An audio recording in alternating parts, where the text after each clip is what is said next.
first classic car experience then, Lewis? Yeah. So far so good? So far so good, yeah. Excellent. Does it still feel stiff though? Yeah, oh, there you go. Testosterone. Doing hold there. I'll keep hold of that. I'll put that in the glove box and we'll sort that out later. Welcome to Just Kampers and welcome to our new exciting little project. Here we've got Lewis and his 1970 Beetle. Lewis, the first classic car you've ever owned, isn't it, I think? Yes. When did you pick this up? A couple of weeks ago. Okay. Yeah. So, never owned a classic car before and went straight for a Beetle. And what's your sort of driving experience with these? None. Oh, brilliant. So, straight into the deep end. Never had a classic car, never driven a classic Beetle either. No. So what was it sort of in particular that drew you to this car? Just the overall style of it. The, okay. Colour and the back in chrome. It is nice. quite eye-catching, isn't it? Yeah. So was that's what stood out in the photos of it, I take it, for like from the adverts? Because obviously you've been trawling through, looking for Beetles, probably quite religiously, I would think, wasn't it? Was it sort of like a lunchtime pastime? Yeah, daily check up of all the what's coming on the market. listings, yeah. Yeah, fair play. Yeah. I agree, I really like the outside styling, but should we check the indoors out? Let's have a look. Let's have a look. Cool, those doors shut nice, aren't they? Yeah. They're pretty Beautiful. cool. Wow, it is instantly classic Beetle inside here, isn't it? With a few Yeah. extras. Yeah, we've got all these dials. And the old MP shift. Oh, the nicely drilled window winders. Matching chrome. Yeah, so it's got that vibe on the inside as well, isn't it? Yeah. That sort of almost slightly racy look, actually, I think, Lewis. Plenty of dials. Plenty of dials. What's going on there then? What have we got? Got a little temperature. Yeah. What's that? Battery volt. Yeah. Just rev. What do you call it? Rev. Rev something. I must say, I do like the colour combination of the cream against the black and the chrome. It's pretty cool as well. And it's got quite a nice light feel in here. I think if it was all black, it would be quite, well, it would ruin it, wouldn't it? It'd be too dark. Yeah. No, I like it. I can see exactly what drew you in. That cool styling. Well, okay, Liz, I think we should get this on the ramp and give it a good looking at and see what we've got. Because I'm sure we'll find some work that we can be getting on with. Do some improvements and get it up to spec for you so you can get out on the road and get using it, I think.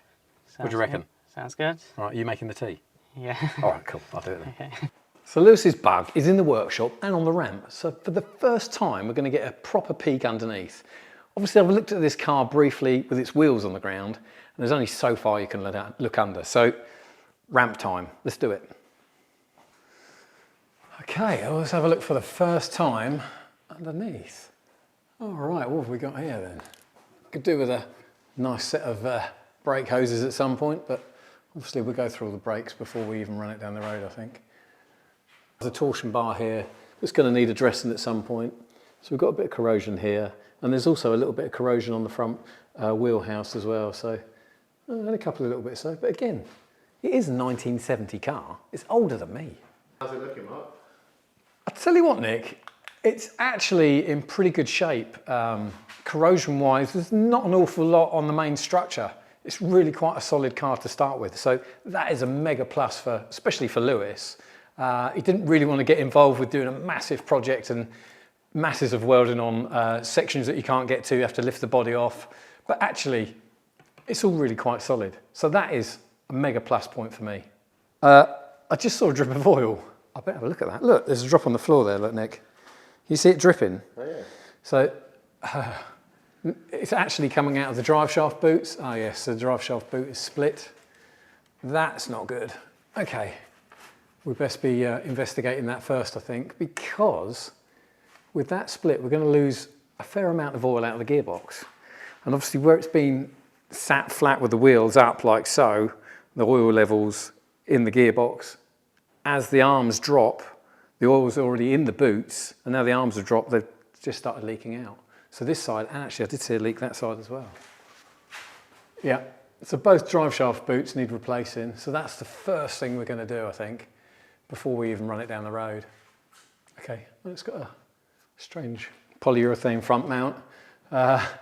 Again, we'll probably put that back to standard, I would think.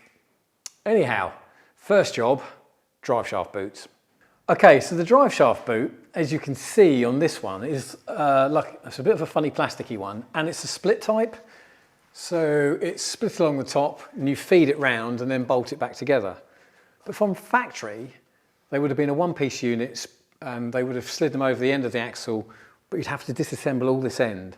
Hence why we now do the split boot, so we don't have to take all that lot apart.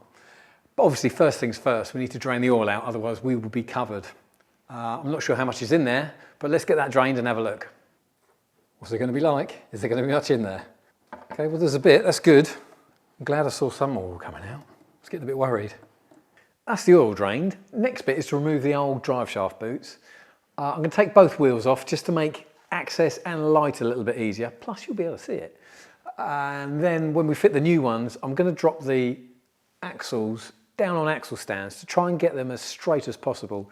That makes life a lot easier when you're doing up the clips. So let's get to it.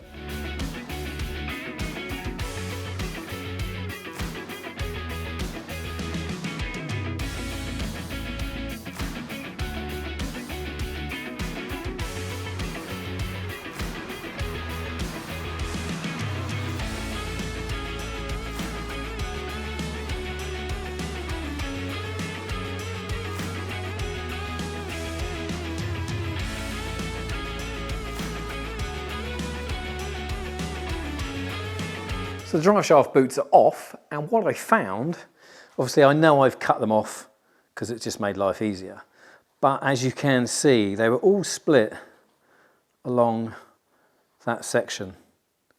So that's quite bad, that one, isn't it? So that only had one split in it. This one, I think had several, one there, one there. Yeah, so these are like the old plasticky type. So what we're fitting is this type. These are made by VW, rubberized, really quite soft and flexible, and they last for ages. And this is the type that Volkswagen would have fitted if you'd taken your car back in and had its original factory one removed. They would have put one of this type of rubberized boot split versions on. So they've got a lovely sort of tongue and groove style fitting. They fit together like so. Once they're on the car, and then we can put our bolts through. They actually go through. So we put obviously the split on the top, so all our gearbox oil is sat in the bottom. And then once that's on, it's just a washer that goes over and then a nut. And we nip those up. Obviously not too tight, but tight enough to keep that seam together and leak free, obviously. And then on the outside and the inside, the inside and the outside, we have this style clip. So that goes over and then gets tightened, and the same with that. So we'll end up with the proper clips on it and the proper bolts on it in situ. So that's the boots fitted. As you can see, I did it on axle stands to get these arms as level as possible. So when we do the clips up, they're nice and tight and they don't leak. As you can see the angle, doing the clips up now, you'll probably find when this is down on the ground, those boots would start leaking oil. Our drive shaft boots are on. I've put our oil bung back in our drain hole for our transmission, and I'm just filling up with gear oil. So a quick mention on gear oil, make sure you're putting the right gear oil in your gearbox. Old school gearboxes need old school oil. You put a modern oil in them and they can damage parts inside. So this is a GL4 rating, and that's perfect for this gearbox. So always, if you're not sure, just double check before you put your gear oil in. So this takes about 3 and a bit litres, I think. I'm on my second litre at the moment, so it may take a while. And obviously it's really important to get the gear oil level correct. We've got the car on the ramp and it's level. So obviously I'm checking the gear oil level. This is the bung that comes out the side of it.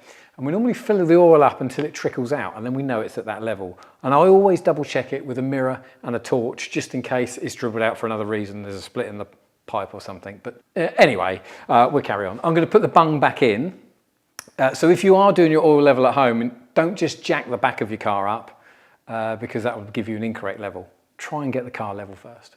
So let's pop this in, and then we're going to go for a drive. So all we've got to do now is pop the wheels back on, grab Lewis, go for a drive, and hopefully that gearbox is okay.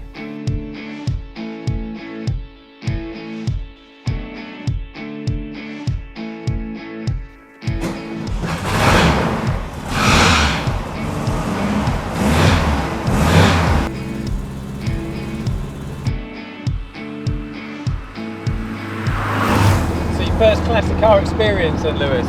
Yeah. So far so good? So far so good, yeah. Excellent. A bit different than driving your modern day car? Yeah, definitely. Do you feel you've got to be a little bit more... Got to be a bit more focused. A bit more focused on it, yeah? And actually drive it a bit more, feel a bit more connected with the car rather than just sitting there doing your thing. It feels quite good, doesn't it? Yeah. We've got plenty of fuel now. We're going up still. That's good. Yeah. That means we can go further. We can probably make it to Bournemouth for an ice cream or something. That's it. Are they getting easier, or do you think you're getting used to it? I think I'm getting a bit, because third isn't just straight up, is it? No, so it's you crossing over. Yeah. So I think I'm, getting... Does it still feel stiff though? Yeah, oh, there you go. Testosterone. Doing over there. I'll keep hold of that. I'll put that in the glove box and we'll sort that out later. So gear wise, I think the gearbox sounds good. I think we caught it in the nick of time, to be honest. Fresh oil in there. Yeah. Our fresh drive shaft boots, the oil is now staying in the gearbox. It all works. It's just a bit of a stiff gear change. Yeah. But as I said, it might just be the rod linkage. It might be the mount at the front of the gearbox, which has dropped slightly, making it difficult to engage. But that's obviously something we can look at. But it all works. We've got all four gears and reverse. The tyres haven't fallen off yet. No, they're all brand new. Yeah. They were good. It's a bit of a project car for you, really, isn't it? So keep it a good nick, but also do some modifications of my own. Yeah, exactly. And we didn't really want to sort of get into realms of big restoration. No. So it's more about, as you said, keeping it going, isn't it? And looking after what you've got. It's good foundations. Yes, exactly. It's about that. Are you going to get out and drive to some shows and stuff? Yeah, so I'll probably take it to that Cool Flow one in Brooklyn. Yeah? Right, I'll shut up and you can just enjoy your car, I think. Oh, it's getting up to temperature now. Oh, it is coming up a bit, isn't it? It is. Yeah. Oh, yeah. I know. And I think they should park, but I'm not sure. We'll have to have a look at that. Open up now. Yeah.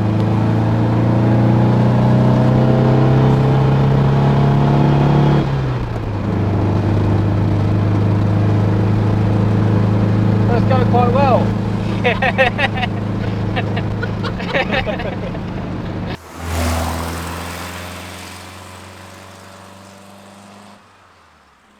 So that was your first long drive in your classic car that you've just purchased. Yes. What was your sort of first impressions? Very fun, yeah. Very fun. Yeah, so we managed to get to the fuel station, get some fuel in, yes. give it a good go, Yeah. and you enjoyed it. Yeah. It was quite nice. good fun, wasn't it? It sounds great. Sounds, nice feel. Yeah. Yeah. And quite easy to drive? Do you think it was easier than you thought it was going to be? Yeah, I think so. I thought, it'd probably be like a bit awkward perhaps, but... Yeah, and a little bit more, as you say, a little bit more from the input from the driver.